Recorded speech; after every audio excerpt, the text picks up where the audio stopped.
Durmuş qıssası. Avtori Zihin Çariyeva. Okuyar Tavuz Pirmedova.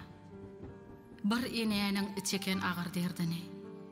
Zemin çeke bilmez sarsar köngüller. Ağlan dadın işiden yürekler yanıp, yıkılıp eceydiler kina günler. Iqbal şum yadılsa yokken alaç. Durmuşun acısı qıyıp dur bağrım. Örtünen yüregim anzap sürtülüp, tükün ağlardan berçigen sabrım. Perdendimi alıp ettiler zulüm. Oğulluk bolsa da üzüllü yürek. Yan yollaş sıylaman başka öýlenip, ömrümü sollurdu öte bidere. Durmuşun yükünü götürjek bolup, tas deli bolup dım çekip çıdaman.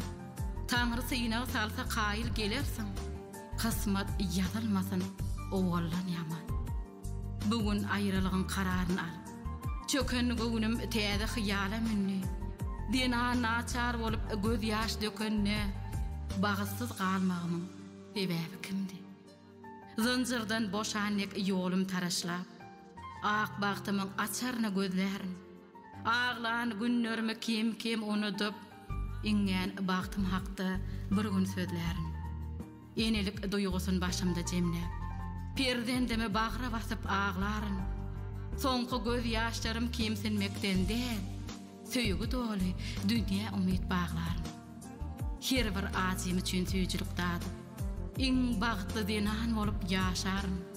Tanrı sıynagyny gursakda saklap, ömrüm bilen bile yüküm daşarın. Tawus yer, yüzüm güler şatlanyp. Tolgunan pursadım çıkarman ýatdan. Çünkü bu dünýäniň ajy gussasy güýçlidir belki de dozak otdan.